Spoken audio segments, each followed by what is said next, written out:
Braćo i sestre, čuli smo evanđelje koje smo vjerojatno do sad više puta slušali, gdje nam Isus govori o poniznosti i da se ne trudimo praviti se da smo netko tko zapravo nismo, već da budemo oni koji trebaju biti i onakvi kakvi trebamo biti.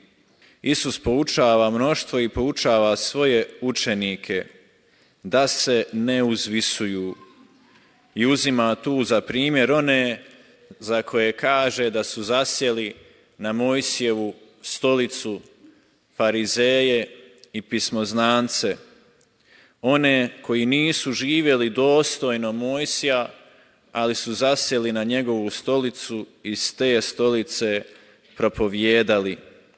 Uči svoje učenike i mnoštvo da se ne prave višima jedni od drugih, nego postoji onaj koji je iznad njih, a to je Bog i to je Isus Krist, njihov učitelj.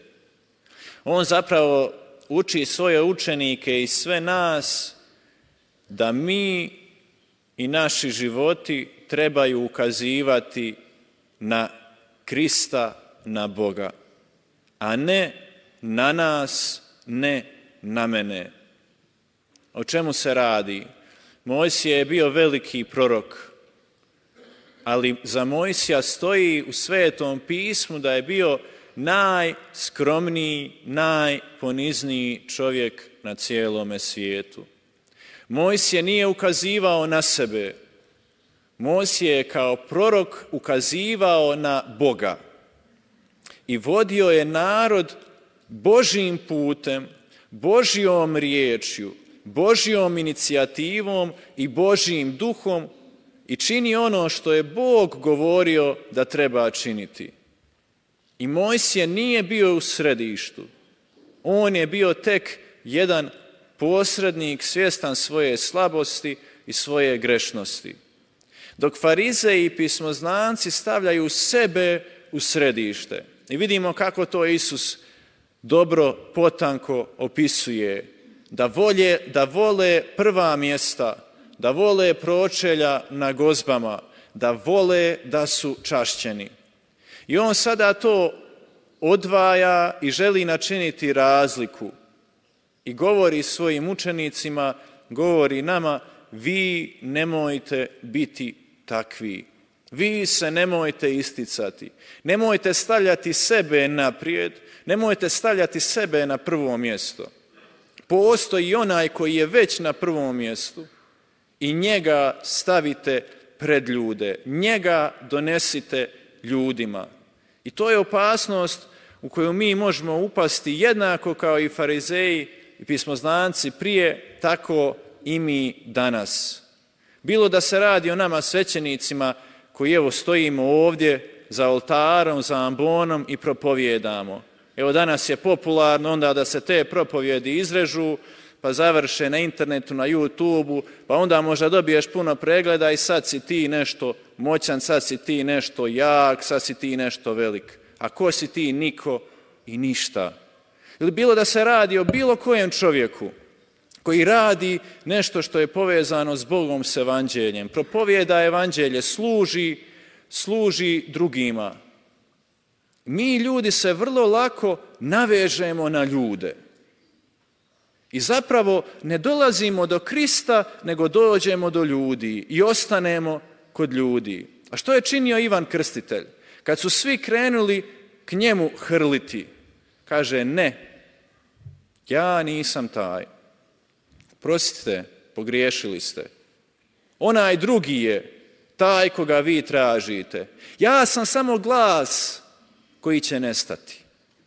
Ali on je riječ koja ostaje i koja vas može spasiti i otkupiti i promijeniti vaš život. Ja samo pokazujem na njega.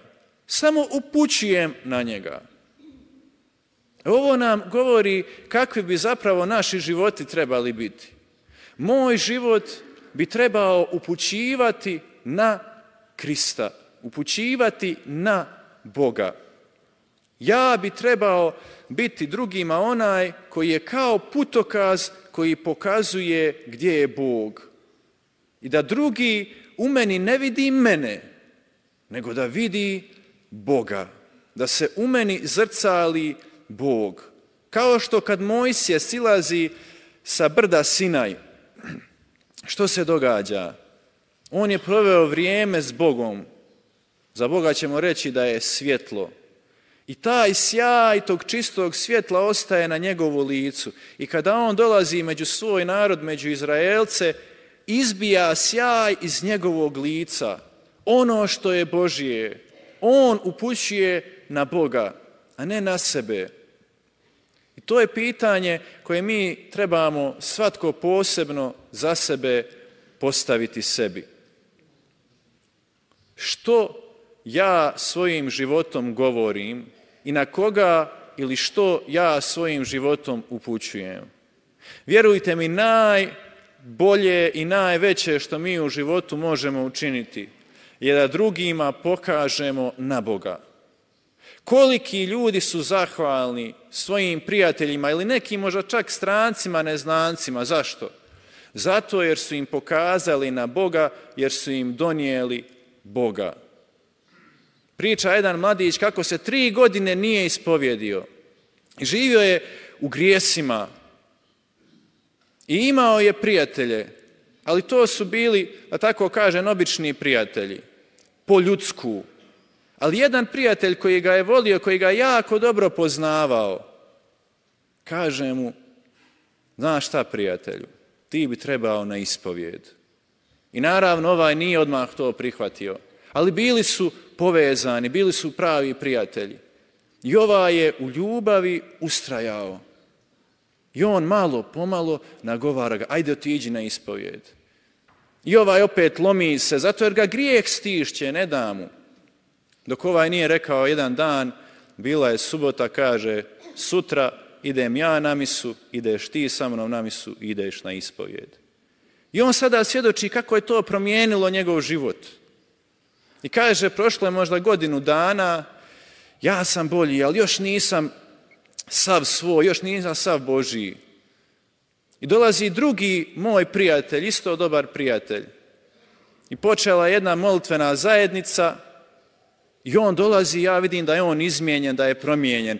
Na njegovu licu sjaj i osmijeh koji nije od njega. Ne vidim njega, nego vidim nešto Božje, božansko u njemu. Ja ga pitam što je to. Kaže, molitvena zajednica. I on svjedoči, doveo me je u molitvenu zajednicu i moj život je sada preobražen. Što znači kada ja dopustim Bogu da preobrazi moj život i kada drugi u meni ne vidi mene, nego vidi Boga. Jer mislim da ćemo se svi složiti. Ovom svijetu ne treba toliko nas. Ovaj svijet ne treba mene.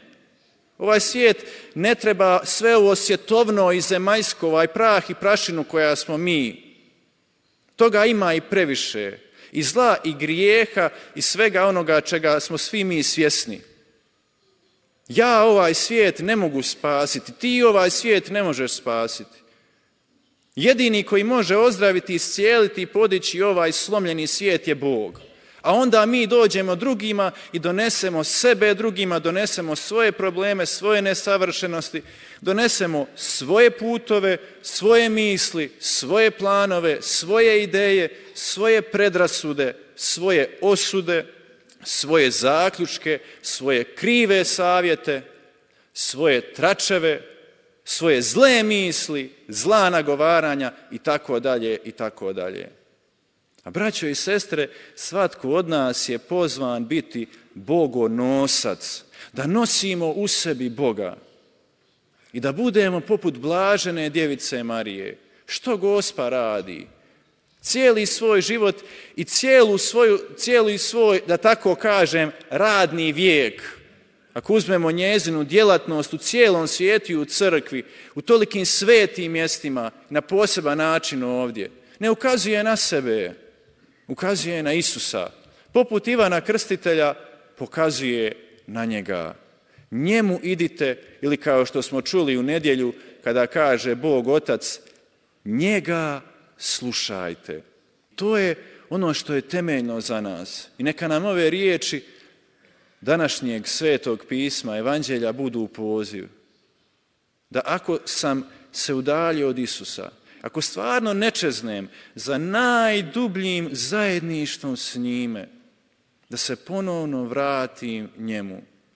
Jer jedino je on smisao moga života. Jedini je on onaj koji vrijedi. Svi mi ljudi ćemo doći i proći. Svi smo mi, kao što kaže Sveto pismo, poput cvijeta na njivi, koji vrlo brzo sahne i uvene. Ali jedino on, njegova riječ ostaje. I ovaj život čega je vrijedan ako nema Boga u meni? Zato nek nam bude ponovno poziv po Božjoj riječi, po riječi naše majke Marije, da se vratimo njemu. Da još više, još dublje uđem u zajedništvo s njime. I da me on zahvati, da me on preobrazi. I da onda budem ja onaj u kojem će se ostvariti riječi Svetoga Pavla, živim, ali ne više ja, nego Krist živi u meni. Da onda budem ja onaj koji će donijeti mir tamo gdje je potreban, koji će donijeti slobodu tamo gdje je potrebna, koji će donijeti radost tamo gdje je tuga, koji će donijeti ljubav tamo gdje je mržnja. Zašto? Ne zbog mene, nego zato jer je Bog živ u meni. I tako ću ja biti onaj koji će doživjeti preobraženje i preko kojega će Bog dolaziti drugima. A opet kažem, što ima ljepše ili veće nego da ti netko donese ne nešto, ne sebe, nego samoga Boga. I što ima ljepše ili veće od toga da ti i ja donosimo drugima ne nešto, ne sebe, nego samoga Boga. Amen.